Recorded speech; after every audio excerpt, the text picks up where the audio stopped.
जी बहुत बुरा लग रहा है। अच्छा, अंतिम सांस लेने से पहले उन्होंने किसी दर्द या तकलीफ की शिकायत की थी? जी नहीं, डायरेक्ट अंतिम सांस ली थी। जी नहीं, डायरेक्ट अंतिम सांस ली थी। क्या इससे पहले भी कभी उन्होंने अंतिम सांस ली थी? क्या इससे पहले भी कभी उन्होंने अंतिम सांस ली थी? जी कोशिश तो की थी, लेकिन डॉक्टरों ने लेने नहीं। अच्छा, वे लंदन क्यों आए थे? जी अंतिम सांस लेने के लिए।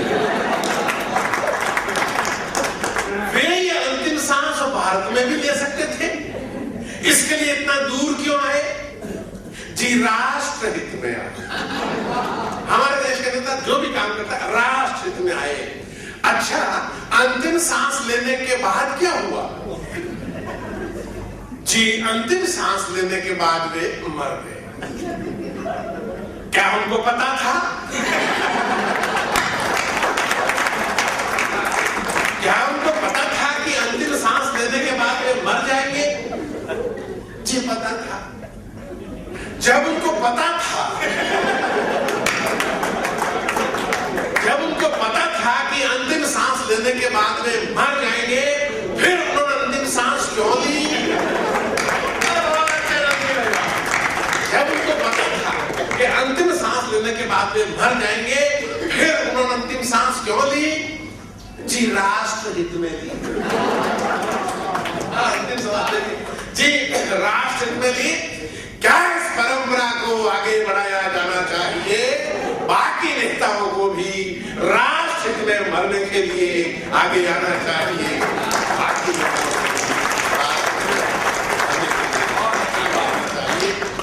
और सब मीडिया भाग 2 शीर्षक है हाईवे के हमदम। इसमें कुछ ठहाके ज्यादा हो गए हैं, इसलिए मुझे क्षमा करें। अरे साहब, मैंने कई कविता ये सुना है, मतलब ये भाग लोगों को मैंने फूट फूट के हंसते हुए देखा है इसमें। हाईवे के हमदम साहब, हाईवे के हमदम क्या होता है आप समझ आए? काफी साल पहले की बात है। मैं और अरुण जेटली हमने सुबह सुबह बाई रोड बॉम्बे में प्रवेश किया, तो अरुण ने देखा कि सड़क के दोनों तरफ कुछ लोग विशेष मुद्रा में लोटा डिब्बा लिए हुए बैठे हुए हैं। तो अरुण ने मुझसे पूछा कि अटल जी ये कौन लोग हैं? अब मेरे बॉम्बे की इज्जत का सवाल था। तो मैंने कहा अरुण ऐसा है कि तुम पहली बार बॉम्बे आए हो ना, तुम्हारे स्वागत में बैठे हुए, तुम्हारे स्वागत में बैठे। अरुण बोला कि लौट के दिल्ली आना, इससे दुगना स्वागत नहीं करना है तुम्हें आना। और साथ ही हमारे देश के हर शहर का हाल है। होली के मूड का हास्य देखेगा हाईवे के हमदम, और सरस्वती की में खड़ा हूं। जिस शालीनता के साथ विषय जैसे भी लिया है, लेकिन जिस शालीनता के साथ में मैंने निभाया है, उसमें आप मजा लीजिए और मुझे बताइए कि आपको बात अच्छी लग रही है। हाईवे के हमदम, और इंटरव्यू कैसे कैसे चलता। हाईवे के हमदम, शहर के बीच हाईवे का सीन था। सीन प्रातःकालीन था। रिपोर्टर मुस्कुराया और गर्व से बताया, यह है एशिया का सबसे बड़ा ओपन एयर शौचालय, और मैं हूं अजय। आप देख रहे हैं हमारा विशेष कार्यक्रम हाईवे के हमदम। लोग आ रहे हैं, जा रहे हैं और वापस जा रहे हैं। हिंदू मुस्लिम सिख ईसाई, वैसे तो हर जगह लड़ाई, हाईवे पर भाई भाई। वहां आपने कभी किसी को लड़ते हुए? हिंदू मुस्लिम सिख ईसाई, वैसे तो हर जगह लड़ाई, हाईवे पर भाई भाई। इसके बाद रिपोर्टर ने अपना रुख दूसरी तरफ किया और एक हाईवे के हमदम का इंटरव्यू किया। आप कल्पना कीजिए कहां बैठे आदमी के इंटरव्यू दे रहा है। इसके बाद रिपोर्टर ने अपना रुख दूसरी तरफ किया और एक हाईवे के हमदम का इंटरव्यू लिया। आप यहाँ क्या कर रहे हैं? शुद्ध ढाक वाला रिश्ता है। आप यहाँ क्या कर रहे हैं? जी मैं यहाँ क्या कर रहा हूँ ये तो आप देख ही रहे हैं।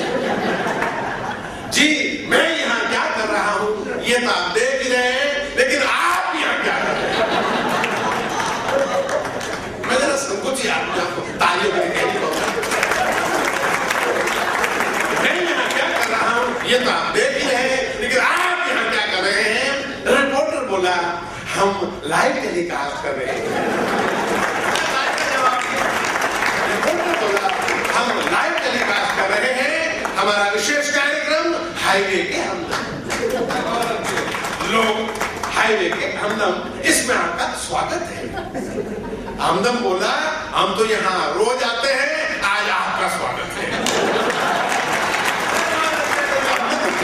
हम तो यहाँ रोज आते हैं, आज आपका स्वागत है, लेकिन ये तो कहो आज फैशन शो की जगह हमारा शो, मजे से फिल्माओ, बढ़िया लोकेशन है। हम धरती पुत्र और ये धरती पुत्रों का प्रातःकालीन खुला अधिवेशन है।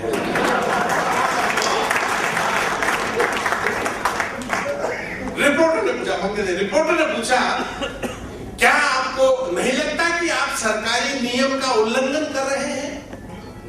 जी हम तो कुदरत के नियम का पालन कर रहे हैं। जी हम तो कुदरत के नियम का पालन कर रहे हैं। अब कुदरत के नियम का पालन करने से सरकारी नियम टूटते हैं तो हम क्या कर सकते हैं?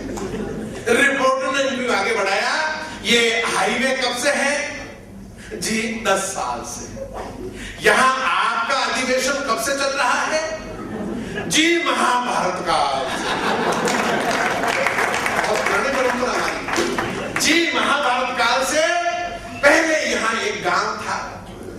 एक दिन शहर आ पहुंचा टहलता हुआ और गांव का अपहरण कर लिया। हमने भी आधुनिकता के सामने समर्पण कर दिया। नतीजा सामने है, देख लिया। शहर ने हमारा और हमने शहर का भलिया बिगाड़ के रख दिया। तब भी ये लोग रोज आते हैं। बोले वाला सवाल देखिए, क्या तब भी ये लोग रोज आते हैं? बोला आ जाए बरसात, बोला आ जाए बरसात हो या प्रलय, रोज आना पड़ता है। आदमी खाए बिना रह सकता है, नहाए बिना रह सकता है, लेकिन आए बिना एक दिन से नहीं रह सकता। लेकिन आए बिना एक दिन से अधिक नहीं रह सकता। संजय बोला इस जानकारी के लिए शुक्रिया। संजय बोला इस जानकारी के लिए शुक्रिया। अंतिम सवाल किया रिपोर्टर ने।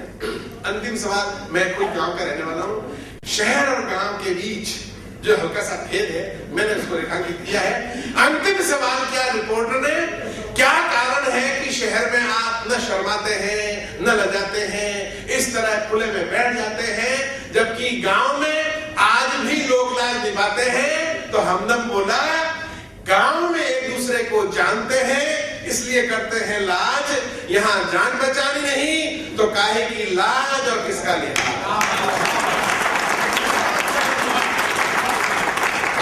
जीवन में संघर्ष करता है पहचान बनाने के लिए, उस पहचान को बनाए रखने के लिए।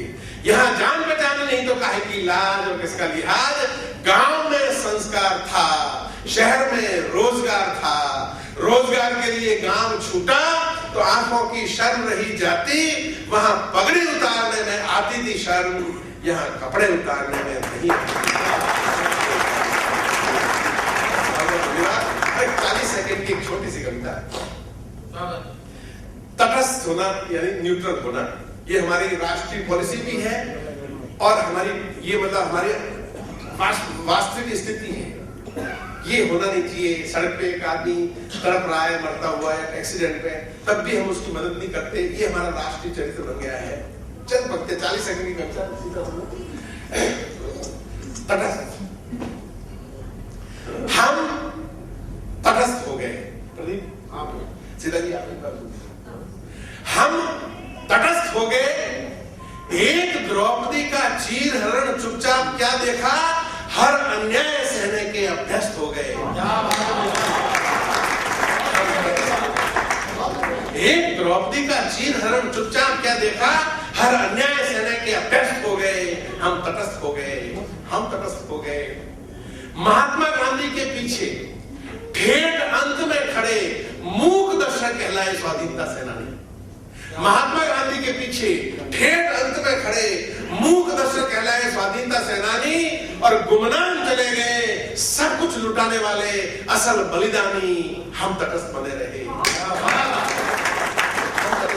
सिर्फ कुछ हजार का कर्जा न चुका सके तो देश के किसान बेचारे लोक लाज के मारे आत्महत्या कर दुनिया से जाते रहे। उधर करोड़ों के घपले करने के बाद भी निर्लज नेता कैमरों के सामने मुस्कुराते रहे।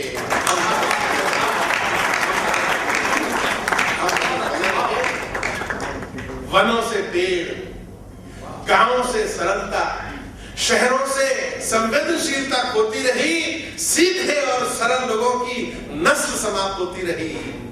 काबिल सम्मानित न हुए, अपराधी दंडित न हुए, हम तटस्थ बने रहे।